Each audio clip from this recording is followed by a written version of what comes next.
Alright guys, welcome back to my review of this week's WWE Friday Night Smackdown for August 10th, 2012.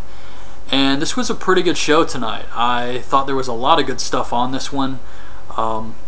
Sadly, I guess this is the last appearance of AEW. It looks like he's been fired over the Kobe Bryant remark, and I think it's a bad idea to fire him over that. I mean, other guys have said stuff controversial, but I guess because it was on live TV, he got a lot of heat for it. And yeah, they let him go, and now he's like saying all this crazy stuff on Twitter. I don't know, it's a big deal or something, but yeah, they let him go. So that's disappointing for the tag division. And they really just had like a couple teams. I don't even remember the last time we saw the Usos. Well, I guess they danced with Rikishi. But as far as having an actual match, it's been a while since we've even seen another team besides the Primetime Players and Primo and Epico. So I think it really sucks that they got rid of him, but you know, WWE is going to do what they got to do for damage control, and I don't know. It sucks. But Booker T comes out, he's all dressed up, says what Sheamus did was funny or something, but he's got to apologize. He can't have people running around stealing cars. And so Sheamus comes out, talks about how much fun he had, and then he apologizes, but you know it's bullshit. And Del Rio comes out pissed. Sheamus wants to have their match tonight instead of SummerSlam, and Del Rio agrees. There was no way they were going to let this happen.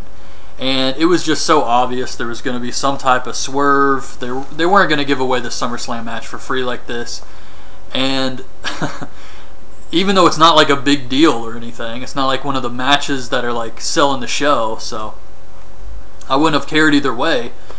But they didn't even start the intros to the match until like, I don't know, 9 minutes left in the show. So it was just super obvious that they were going to do a swerve. But so that's how they opened it, announcing that it's going to be a huge world title match, and of course it doesn't deliver. Then we get Sin Cara versus Cody Rhodes. Cody Rhodes says that Sin Cara is wearing a mask because he's ugly, and that without the mask he's nothing special. And this was okay. I mean, I guess it's as good as it can be with Sin Cara in there with someone else and who doesn't really know his style, and he doesn't, I don't know. It's been said a million times. It's a typical Sin Cara match here. Cody goes to remove the mask, and Sin Cara rolls him up for the win. This could possibly lead to a Sin Cara versus Cody Rhodes feud. Neither guy has anything else to do, so might as well. I mean, Cody cut a promo on him leading to the ring and tried to remove the mask, so I'm thinking possibly that's where they're going to go with this. We see Daniel Bryan shouting no at people backstage. He comes out to the ring, says he should be in the title match at SummerSlam, but AJ put him in a match with her boy toy Kane. So Kane comes out, and then AJ comes out to break it up. She says it's nice to see Kane again. Tells Daniel Bryan to prove he doesn't have anger issues by shaking Kane's hand. He tries to shake his hand. He doesn't want to, but he goes for it. And then AJ winks at Kane. He tilts his head like he's confused, and then he attacks Daniel Bryan. He beats him up a little, and then Daniel Bryan escapes through the crowd, and AJ's like laughing on the ramp. I don't know. I thought it was kind of cheesy. Alright, now this was awesome. This is Kurt Hawkins and Tyler Reks. They come up to Booker.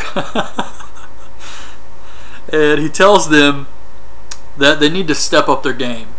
Now that he's the general manager of SmackDown, he's looking for, you know, top talent only. And then it shows Hawkins and Rex, and they're talking to each other, and they're saying something like, I can't go back to my day job or something like that. And so Rex goes to talk to Booker, and Booker's like, what? What do you want? I told you what you need to do. Raise up out of here. And he just snaps on him for like no reason. And it was really great. I really enjoyed that. Jinder Mahal comes out, and he does one of those mini promos, and he says Ryback always says feed me more, but his eyes are bigger than his stomach. And Jinder has decided that he's going to squash jobbers just like Ryback. So he's got these two local jobbers, I guess, and he beats them up. He puts one of them in a camel clutch and he taps out, and then he takes the other guy and beats him up, and he does like a double camel clutch. And this was pretty cool. I thought this was a great idea. Definitely have to give him credit for coming up with this. And so he's got him in the double camel clutch. Ryback comes out.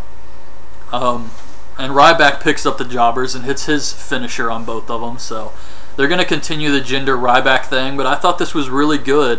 This was a great idea. And I don't know if Jinder got messed up in his match with Ryback or what, but it looked like his eye was a little black on this side. I don't know. But yeah, I know he's taking some sick clotheslines and stuff. So then we get Jericho doing the highlight reel. It's supposed to be Dolph and Vicky. However, Vicky comes out and says Dolph isn't coming. So Jericho says that's fine. He makes some jokes about Vicky. They both yell, "Excuse me." And he plays the footage of Dolph losing to Alex Riley. Says Alex Riley's only won one match this entire year.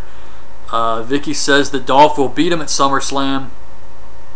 Jericho says Y2J is back and he will prove he hasn't lost his touch at SummerSlam. So Dolph tries to attack him from behind. Jericho actually lays him out. Then Vicky slaps him. Dolph hits a zigzag and then just destroys him with the briefcase, laying out Jericho. So now they've made it official, Jericho versus Ziggler at SummerSlam.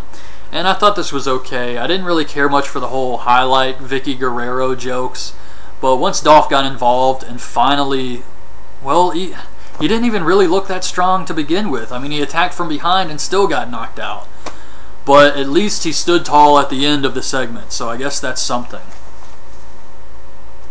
Then we get the Primetime Players versus Primo and Epico. Still no Rosa Mendez. I guess, I can't remember what I read. Something about she was in a domestic abuse situation with one of her boyfriends. Some guy who wrestles in FCW, I think. So yeah, that really sucks for her, and I guess that's why she hasn't been coming out with them lately. But this is for the #1 contendership. Kofi and Truth are on commentary. And Primo and Epico get the advantage, so AW throws water in the face of Kofi and Truth, causing them to run into the ring, and they start beating up the Primetime Players in AW, so that they win by disqualification. So I guess now the Primetime Players are technically the #1 contenders again. So I thought that was fine, and it just, like I said earlier, there's just the two teams. I mean, one of them's going to be the #1 contender. It's always Primo and Epico and the Primetime Players. So I don't know what they're going to do. I mean, I don't know what happened to... I guess they decided to split up Tyson Kidd and Justin Gabriel, but I mean, that was still just a thrown together team anyway, but at least it was something.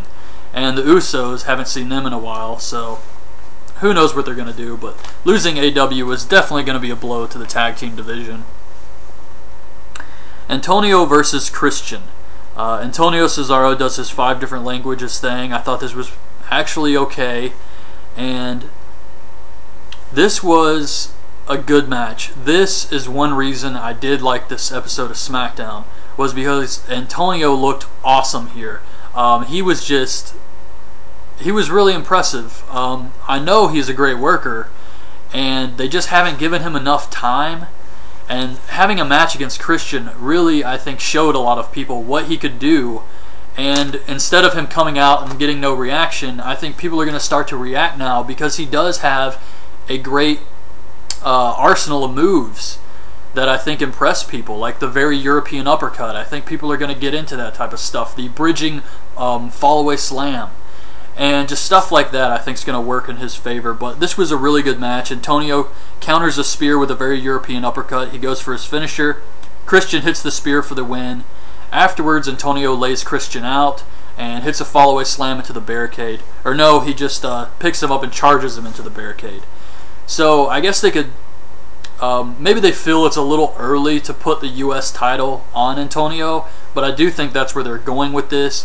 He's probably going to have maybe a little mini feud with Christian, and then once he goes over in that, he'll be stronger, and he does have, you know, everything he needs. He has a unique look. He doesn't look like everybody else. He's got those hairy ass legs. His legs are super hairy, and he stands out. So I think that's where they're going to go with this, with him eventually winning the U.S. title. Then backstage we have Eve and Booker. She's asking for a job again. He says there are no jobs. Teddy comes up with Caitlyn, asks to be his assistant. Booker says okay, so Eve is pissed.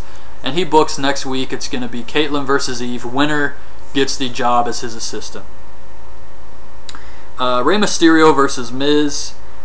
This was okay. Miz catches Rey in the 619, goes for a skull-crushing finale, and Rey Mysterio counters out of it into a pin, getting the win. So Mysterio has now beaten the Intercontinental Champion, and I think this is another potential feud with Mysterio versus Miz, which I'm also fine with.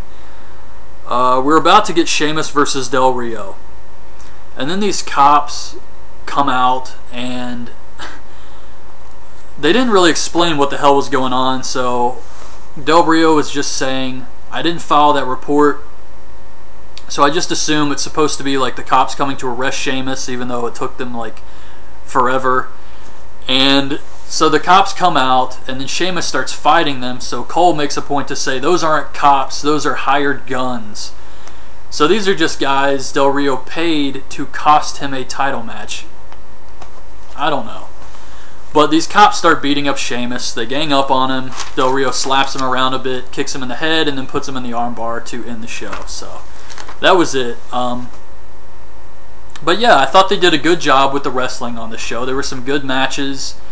And I do like the fact that it feels like they're setting up potential feuds. Maybe not the best feuds in the world, but at least it's something. Cody Rhodes hasn't had anything in a while. So Cody and Sin Cara, Mysterio, Miz, Antonio Christian, these are three feuds I would like to see. And that is a problem in WWE, that they have, you know, they have the main event feuds, and this is why there's only like a few matches booked for each pay-per-view, and the rest is filler. Like, you know there's going to be a Ryback squash, possibly a Brodus Clay squash. Well, they might actually do Brodus versus Damian Sandow. If they haven't announced that already, I'm sure they will Monday. But they really need to start stepping up their game now that they're going to 3 hours and putting people in angles and all that type of stuff, filling up the undercard with stuff people want to see. And instead of just throwing guys into random tag matches for no reason. But they still have a lot of stuff I would like to see them improve on, like Daniel Bryan versus Kane. That does nothing at all for me. And so that was it. Overall, I did enjoy this episode of SmackDown. I thought it was pretty good. So that's my review of this week's SmackDown. Hope you guys liked the video. Leave your thoughts on this week's episode in the comments below. And thanks for watching.